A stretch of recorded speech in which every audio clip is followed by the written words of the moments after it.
Good morning, everyone. Today we are going to discuss the current affairs of 11th of the April. सबसे पहले question है हमारे पास, विच personality awarded Himachal रत्न recently. तो हिमाचल रत्न जो है किन्हें दिया गया, तो ये दिया गया है B option, that is your GS Bali को। तो जीएस बाली जो है ये हमारे वेटरन कांग्रेस लीडर थे और इन्हें ये अवार्ड जो है दिया गया। और ये अवार्ड जो है वो कहाँ पे दिया गया, वो दिया गया न्यू दिल्ली में। अच्छा, बात करते हैं इस अवार्ड की। तो स्वर्ण जयंती एंड हिमाचल मिलन हिमाचली मिलन कार्यक्रम जो है ऑर्गेनाइज किया गया Himachal social bodies federation at New Delhi. तो इस फंक्शन में मतलब कि स्वर्ण जयंती या हिमाचली मिलन कार्यक्रम में ये अवार्ड जो है जीएस बाली को दिया गया। तो जीएस बाली तो है नहीं, तो उनकी जगह किसे दिया गया, आरएस बाली जो है उन्होंने रिसीव किया ये अपने फादर के लिए। ठीक है। और उसके बाद जो हमारे चीफ मिनिस्टर हैं उन्होंने एक और अवार्ड दिया, दैट इज योर हिमाचल गौरव। ठीक है। और हिमाचल गौरव जो है वो दिया गया, ब्यूरोक्रेट हैं डीएस नेगी। ठीक है। और भी कंटेंडर थे इसके केस में, जैसे कि चुन्नी लाल, जेसी शर्मा, कुमारी अंजलि शर्मा एंड प्रणब चंदेल। तो ये सारे भी थे, बट ये अवार्ड जो है ये डीएस नेगी को दिया गया हिमाचल गौरव, और हमारे जीएस बाली को दिया गया जो है स्वर्ण जयंती एंड हिमाचली मिलन कार्यक्रम में हिमाचल रत्न जो है अवार्ड दिया गया। ठीक है। तो ये था हिमाचल के बारे में। अच्छा, जो न्यूज अभी हाल ही में एक इंपॉर्टेंट न्यूज है वो आपको बता दूं, जो अंजलि शर्मा है। अंजलि शर्मा कौन है? तो अंजलि शर्मा जो है इन्होंने साउथ अफ्रीका में जो है किलिमंजारो पे ये क्लाइंब किया है और विद गद्दी ड्रेस। तो ये काफी इंपॉर्टेंट क्वेश्चन है, एग्जाम में पूछ सकते हैं। आई होप कि किसी ना किसी एग्जाम में जरूर आएगा। चलिए जी next. Who won accuracy paragliding pre world cup at beat of Kangra district in women category. तो प्री वर्ल्ड कप जो है विमेन कैटेगरी में जो है एक्यूरेसी पैराग्लाइडिंग जो है किसने जीती है, तो ये जीती है आपकी option number B, that is your Aditi Thakur. अच्छा, बात करें तो जो आपका पैराग्लाइडिंग का वर्ल्ड कप जो है वो हो चुका है हिमाचल में एक बार, आपके कांगड़ा में, बीड़ बिलिंग में। अब बात करते हैं पैराग्लाइडिंग की शुरुआत। तो ये किसने करवाई थी? पैराग्लाइडिंग जो है फर्स्ट टाइम इंडिया से जो की थी रोशन ठाकुर ने 1996 में। तो ये व्यक्ति हैं जो रिस्पॉन्सिबल हैं किसके लिए, आपकी पैराग्लाइडिंग के लिए हिमाचल में होने के लिए। तो ये फर्स्ट इंडियन भी है जिन्होंने पैराग्लाइडिंग की है। तो चाहे इंडियन बात करें चाहे हिमाचली बात करें, और जो पैराग्लाइडिंग का वर्ल्ड कप है वो आपको पता है कि होता है यहाँ पे। और उससे पहले ये प्री वर्ल्ड कप है, तो ये इसमें वुमेन कैटेगरी में अदिति ठाकुर जो हैं ये accuracy paragliding pre world cup में इन्होंने वुमेन कैटेगरी में जो जीता है इन्होंने। अच्छा, बात करें अदिति ठाकुर पहले नंबर पे, दूसरे पे रीटा श्रेष्ठा हैं एंड अलीशा कटोच जो है वो तीसरे नंबर पे हैं। अच्छा, अगर बात करें मेंस कैटेगरी में, ठीक है, मेंस कैटेगरी में दो चीजें हैं। अब आएंगे मेंस कैटेगरी से पहले हम कर लेते हैं ओवरऑल कंपटीशन। ओवरऑल कंपटीशन में जिन्होंने पहला स्थान लिया है चित्रा सिंह, ठीक है, और दूसरे पर है विशाल थापा एंड तीसरे पर है अमन थापा। और आपसे जो इम्पोर्टेंट एक क्वेश्चन यहाँ से पूछा जाएगा कि इंडियन नेशनल ओपन कैटेगरी में सबसे जो मेडल है वो किसने जीता है। ओपन कैटेगरी में पहले स्थान पे कौन आए हैं, तो सोहन ठाकुर। ठीक है, सोहन ठाकुर जो है वो पहले स्थान पे आए हैं। उसके बाद आपसे नहीं पूछा जाएगा, तो सोहन ठाकुर आपने याद रखने हैं, चित्रा सिंह और विशाल थापा ये याद रखने हैं। और अगर टीम कैटेगरी की बात करें तो टीम देव पाशा कोट जो है उन्होंने जो है पहला प्लेस लिया है। ठीक है, पाशा कोट एडवेंचर जो है टीम कैटेगरी में। तो वुमेन कैटेगरी में अदिति ठाकुर जो है, ओवरऑल कंपटीशन में चित्रा सिंह है, और टीम कैटेगरी में टीम जो है देव पाशाकोट एडवेंचर उन्होंने पहला स्थान लिया है, और इंडियन नेशनल ओपन कैटेगरी में सोहन ठाकुर जो है उन्होंने ये पहला स्थान लिया है। तो सबसे इंपॉर्टेंट है कि ये प्री वर्ल्ड कप हुआ है, वर्ल्ड कप होने जा रहा है, तो उससे पहले ये प्री वर्ल्ड कप है। तो इसके हाइलाइट्स हैं ये, तो आपने याद रखने हैं। और पैराग्लाइडिंग स्टार्ट किसने करवाई थी ये आपने याद रखनी है, दैट इज वाई रोशन ठाकुर इन 1996 जो है ये यहाँ पे स्टार्ट हुई थी। नेक्स्ट है हमारे पास, रिसेंटली विच स्पेस एजेंसी जो है launches a device called TEMPO. To monitor air pollution from space. तो डिवाइस का नाम जो है टेम्पो रखा गया है और स्पेस से क्या करेगा, ये बेसिकली आपके पॉल्यूशन पे नजर रखेगा। पॉल्यूशन पे किस पे, तो नाइट्रोजन ऑक्साइड जो हम छोड़ते हैं, मतलब कि हम कार चलाते हैं या इंडस्ट्रीज हैं, उनके फ्यूल के कंबशन से जो भी आपके पॉल्यूटेड निकलते हैं, पॉल्यूटेंट्स, ठीक है, तो उनकी निगरानी करेगा ये टेम्पो, ठीक है। और ये किसने लॉन्च किया है, ये किया है नासा ने, ठीक है। नासा की full form national aeronautical space agency 1958 में ये एस्टेब्लिश हुई थी। बिल नेल्सन इसके चेयरपर्सन है और वॉशिंगटन डीसी जो है इसका हेडक्वार्टर है। और नासा ने हाल ही में 4 लोगों को जो है मून पे भेजेगा मिशन है। उसके बाद ये दोबारा भेजेंगे 2025 में और तीसरी बार भेजेंगे ये 2026 में। और इंडिया के साथ, इसरो के साथ मिलकर ये मिशन लॉन्च कर रहे हैं NISAR. N for NASA, I for ISRO, S for synthetic, A for aperture, R for radar. तो ये मिशन जो है वो इंडिया के साथ मिलके ये चला रहे हैं निसार। तो टेम्पो की बात करें, टेम्पो जो है मॉनिटर करेगा पॉल्यूटेंट्स, मैंने जैसे आपको बताया, ठीक है। तो क्या-क्या देखेगा, ये नाइट्रोजन डाइऑक्साइड देखेगा, ठीक है, फॉसिल फ्यूल्स के कंबशन से जो पैदा होती है, फॉर्मल्डिहाइड को देखेगा एंड ओजोन लेयर को देखेगा। और ये एटमॉस्फेरिक जो पोल्यूशन है वो अप टू 10 किलोमीटर्स तक ये चेक कर लेगा। टेम्पो की बात करें तो टेम्पो की फुल फॉर्म आपको पता होनी चाहिए, tropospheric emission monitoring of pollution, ठीक है। टेम्पो की फुल फॉर्म एग्जाम में पूछी जा सकती है, आपने याद रखना है, tropospheric emission monitoring of pollution, ठीक है। ये साइंटिस्ट ने बनाया है और ये मॉनिटर करेगा एयर को, ठीक है, उसमें कितना पोल्यूशन है। नेक्स्ट चलते हैं, हु अवॉर्डेड 2023 का जो अवार्ड है इंटरनेशनल प्राइज इन स्टैटिस्टिक्स। तो इसको भी एक तरह का नोबेल प्राइज ही बोला जाता है, बट दिक्कत यह है कि नोबेल प्राइज है नहीं। तो दूसरी बात कि ये जो प्राइज दिया जाता है ये 2 सालों में एक बार दिया जाता है। और किस वजह से दिया जाता है ये प्राइज? ये प्राइज दिया जाता है कि आप साइंस को, टेक्नोलॉजी को और ह्यूमन के लिए जो भी चीजें हो रही हैं उसको स्टैटिस्टिक्स के डाटा से आप उनकी लाइफ को इजी बना दें अगर, ठीक है। तो इस वजह से ये अवार्ड जो है वो दिया जाता है और ये दिया गया है, इंडियन अमेरिकन है तो इसलिए इंपॉर्टेंट क्वेश्चन हो जाता है हमारे एग्जाम के पॉइंट ऑफ व्यू से। इंडियन अमेरिकन जिनका नाम है CR राव, ठीक है, CR राव। और CR राव जो है डी ऑप्शन है आपकी, तो इन्हें जो है ये अवार्ड दिया गया है। अब बात करते हैं, इन्हें जो है ना काफी अवार्ड्स मिले हैं CR राव को। सबसे पहले इंडिया ने इन्हें जो है, इन्होंने 25 साल की उम्र में एक पब्लिश की थी, ठीक है। इन्होंने क्या किया था, एक पेपर पब्लिश किया था जिसका नाम था information and accuracy attainable in the estimation of statistical parameters, सबसे ये बड़े हाईलाइट हो गए। अच्छा, बात करते हैं उसके बाद की, ये सबसे पहले तो कर्नाटका में पैदा हो गए थे। और दूसरी अगर इनकी बात की जाए तो इन्हें अवार्ड क्या क्या मिले, इंडिया के काफी अच्छे अच्छे अवार्ड मिले हैं।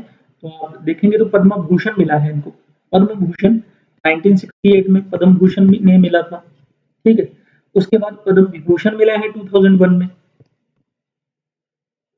और SS भटनागर अवार्ड जो है वो 1963 में मिला है,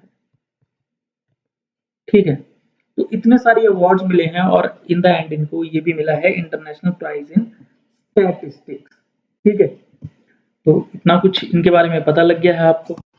तो 2023 का जो ये प्राइज है इंटरनेशनल प्राइज इन स्टैटिस्टिक्स जो है इन्हें दिया गया है।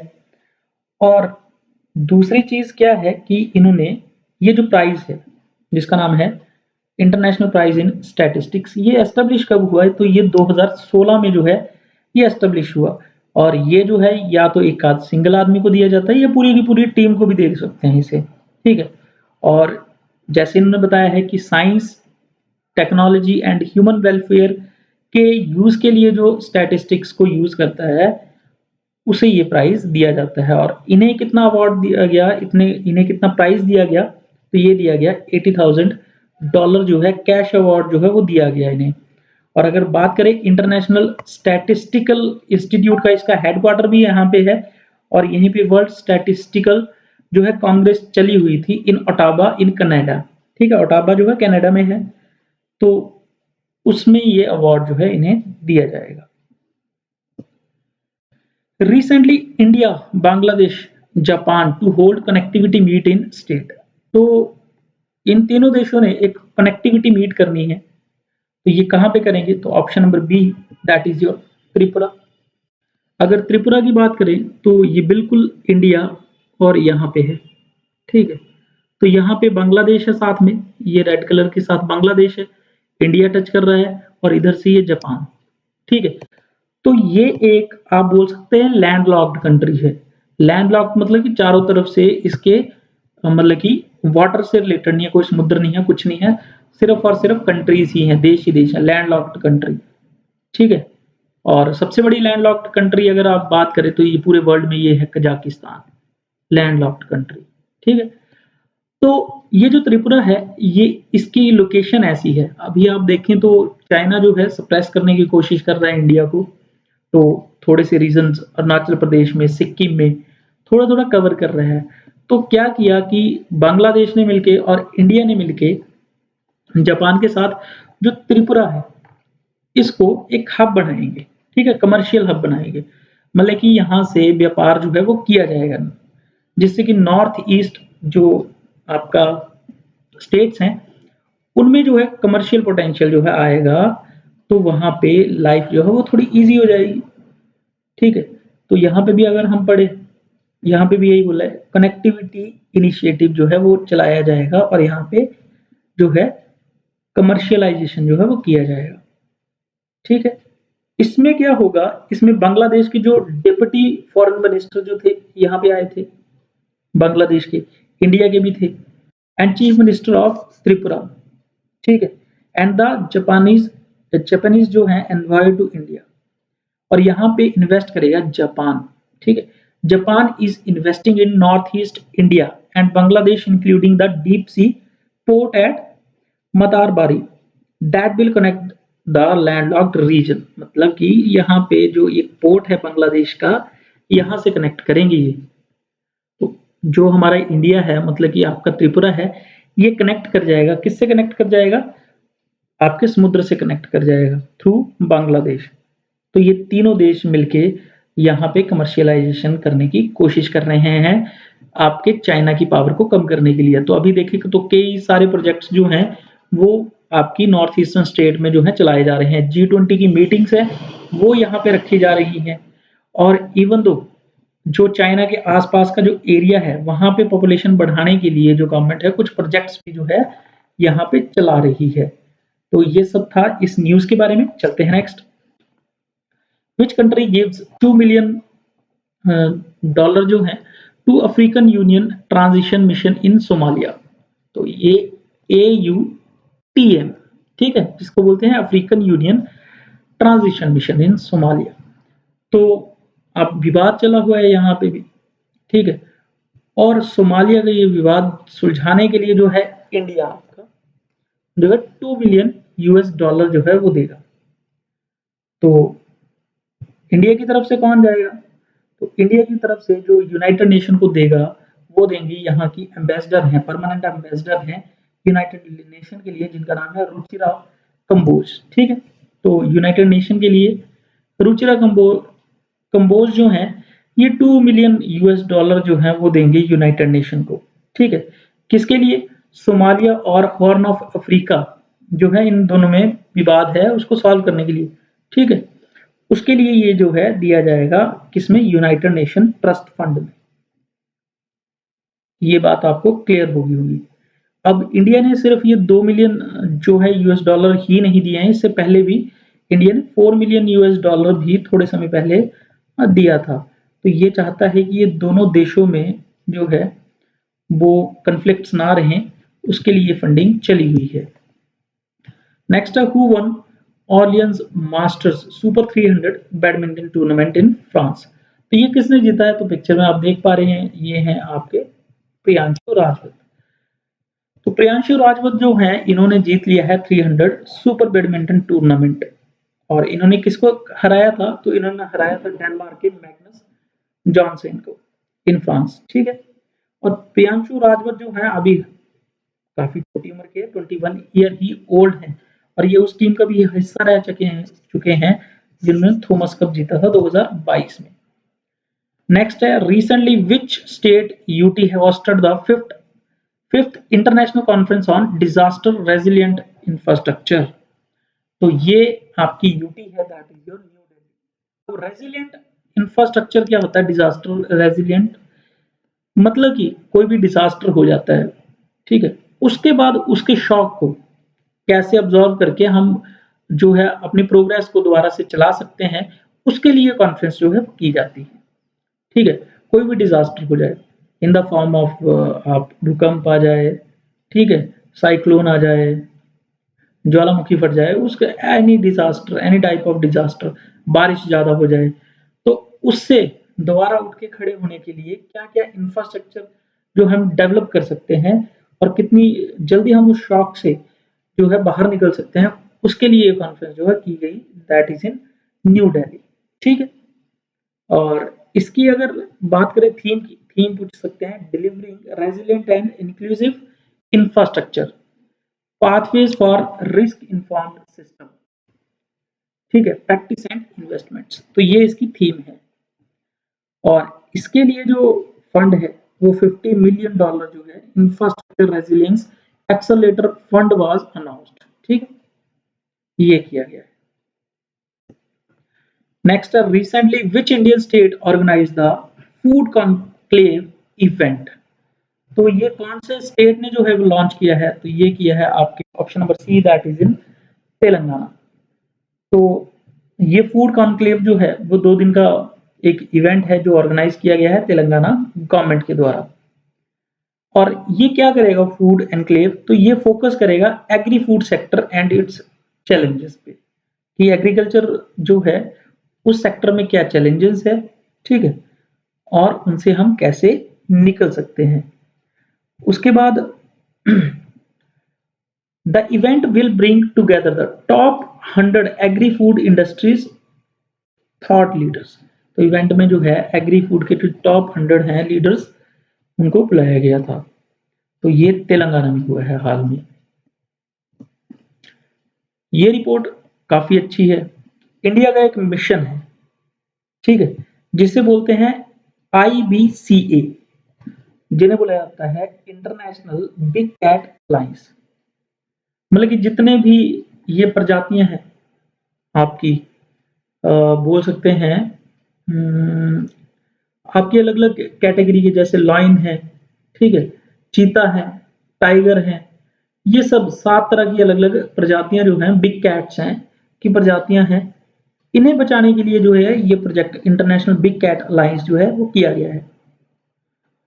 अब बात करें टाइगर्स, यहाँ पे जो प्रधानमंत्री नरेंद्र मोदी है अभी हाल ही में कर्नाटका गए थे। तो कर्नाटका के में जाके जो है इन्होंने एक सेंसस डाटा जो है वो रिलीज किया। सेंसस डाटा मतलब कि हाल ही में जो हमारे देश में टाइगर्स हैं वो पूरे वर्ल्ड में सबसे ज्यादा हो गए हैं। आप ठीक है, ये कितने हो गए? 3167 इन 2022। हाल ही में फिलहाल तो पहले 1411 थे 2006 में, 1706 थे 2010 में, और 2226 थे 2014 में। तो ऐसे ऐसे डाटा जो है ये बढ़ता गया। इसको बढ़ाने के लिए क्या किया गया हमारा 1973 को, ठीक है, एक मिशन चलाया गया जिसे बोला गया प्रोजेक्ट टाइगर। ठीक है, या तो टाइगर मिशन 1973 बोल सकते हैं हम, या प्रोजेक्ट टाइगर 1973। तो इसके अंदर जो है ये टाइगर जो है बचाएगी। तो वर्ल्ड टाइगर डे कब मनाया जाता है? तो 29 ऑफ द जुलाई को जो वर्ल्ड टाइगर डे भी जो है वो मनाया जाता है। तो यहाँ पे प्रधानमंत्री मोदी ने जो स्पीच दी उसमें कहा कि हमारा जो ये मिशन है, वैसे भी रिपोर्ट जब आती है तो India is on the top, मतलब कि जो टाइगर को प्रिजर्व या कंजर्व करने के मामले में है तो India is on the top. अब इम्पोर्टेंट क्वेश्चन ये है कि जब 1973 में April first of the April को ये प्रोजेक्ट शुरू हुआ था, 1 अप्रैल 1973 को, जब ये प्रोजेक्ट स्टार्ट हुआ था तो सिर्फ और सिर्फ 9 जो थे 9 टाइगर रिजर्व से स्टार्ट हुआ था और एरिया जो था 18,000 किलोमीटर स्क्वायर था, एग्जैक्टली 18,278 किलोमीटर स्क्वायर, ठीक है स्क्वायर। और अभी हाल फिलहाल में जो एरिया है वो है 75,000 किलोमीटर स्क्वायर। 75,000 किलोमीटर स्क्वायर जो है वो टोटल एरिया है आपका टाइगर रिजर्व का। और टोटल टाइगर रिजर्व अभी हाल फिलहाल में कितने हैं, तो ये है 53, ठीक है। और अभी अगले 25 साल के लिए भी एक विजन है चलाया हुआ टाइगर्स के लिए, जिसे बोला गया अमृत काल का टाइगर विजन, ठीक है। ये भी चलाया है अगले 25 साल के लिए। अब इम्पोर्टेंट ये हो जाता है कि सबसे ज्यादा टाइगर जो है वो कहाँ पे है, तो सबसे ज्यादा जो टाइगर हैं वो है एमपी में। कितने हैं, 526। और दूसरे नंबर पे कौन से स्टेट के पास है, तो है कर्नाटका में। कितने हैं, 524। और तीसरे के ऊपर सबसे ज्यादा जो टाइगर्स हैं वो तीसरे नंबर पे कौन है, उत्तराखंड, जिसके पास है 442। तो कर्नाटका में पहले सबसे ज्यादा थे, अब हाल फिलहाल में एमपी में ज्यादा है, तो फर्क ज्यादा नहीं है, 2 का ही फर्क है। तो ये टाइगर प्रोजेक्ट था। आई होप कि मैंने आपको अच्छे से समझा दिया होगा, आपको अच्छे से पता लग भी गया होगा। इतनी इन्फॉर्मेशन काफी है आपके एग्जाम के लिए। नेक्स्ट है आपके वाइब्रेंट विलेजेस। तो वाइब्रेंट विलेजेस है क्या, तो वाइब्रेंट विलेजेस जो हैं ये लॉन्च किया गया है प्रधानमंत्री नरेंद्र मोदी के द्वारा अरुणाचल प्रदेश के किबुथु में, ठीक है। वाइब्रेंट विलेज, ये वाइब्रेंट विलेजेस जो है वो लॉन्च किए जाएंगे आपके बॉर्डर विलेज में, ठीक है, बॉर्डर के नजदीक। मैंने पहले ही डिस्कस किया कि चाइना का थ्रेट काफी ज्यादा है, तो उसके लिए वाइब्रेंट विलेजेस जो प्रोग्राम है वो चलाया गया है ऑन द बॉर्डर्स। और ये जो अभी हाल फिलहाल में चलाया गया, ये चलाया गया अंजार डिस्ट्रिक्ट ऑफ अरुणाचल प्रदेश में। अब इस वाइब्रेंट विलेज जो स्कीम है, इसमें क्या किया जाएगा, इंफ्रास्ट्रक्चर जी बनाया जाएगा जो बॉर्डर के नजदीक वाले जो एरियाज हैं और उनमें रहने लायक एनवायरनमेंट बनाने के लिए, ठीक है। तो हम क्या करेंगे, वहां पे विलेजेस में इंफ्रास्ट्रक्चर डेवलप करेंगे कि बाहर के लोग वहां जाके रह पाए। अभी हाल फिलहाल में चाइना जो है वो कवर करता जा रहा है एरिया, क्योंकि जो चाइना की बाउंड्रीज के साथ साथ लगे हुए सटे हुए जो एरियाज हैं उनमें जो विलेजेस हैं वो रहने लायक नहीं है, तो वहां पे पॉपुलेशन नहीं है, वो शिफ्ट होती जाती है, मतलब कि दूर चली जाती है, वहां से कहीं अंदर चले जाते हैं। हमारे हिमाचल में देख लो, लाहौल स्पीति से जो पॉपुलेशन है वो कम होती जा रही है, मतलब कि लोग जो हैं शहरीकरण की तरफ जा रहे हैं, ठीक है, अर्बनाइजेशन की तरफ जा रहे हैं। यहाँ पे भी वही हाल है। तो वाइब्रेंट विलेजेस के अंडर वहां पे ऐसा इंफ्रास्ट्रक्चर डेवलप किया जाएगा कि जहां पे लोग जो हैं वो शिफ्टिंग ना करें, ठीक है। तो ये 19 डिस्ट्रिक्ट्स हैं बॉर्डर के साथ-साथ जो लगते हैं, ठीक है? और 46 बॉर्डर ब्लॉक्स हैं, 19 डिस्ट्रिक्ट हैं, उनमें बॉर्डर ब्लॉक्स जो हैं, अगर ब्लॉक्स की बात करें तो वो 46 हैं और 4 स्टेट हैं जिनकी बाउंड्री लगती है और 1 यूटी है। तो 4 स्टेट्स की जो है बॉर्डरिंग स्टेट, यहाँ पे वाइब्रेंट विलेजेस का जो प्रोग्राम है ये चलाया जाएगा। ये बात आपको क्लियर होगी। किस लिए चलाया जाएगा? मैंने पहले बता दिया, retain the population in the border areas. और इन द फर्स्ट फेज आपके जो कितने विलेजेस जो हैं वो डेवलप किए जाएंगे, तो 663 villages will be taken up in the programme for the first time. तो ये था आज का लेक्चर। तो आज के टॉपिक आई होप कि आपने अंडरस्टैंड किए होंगे।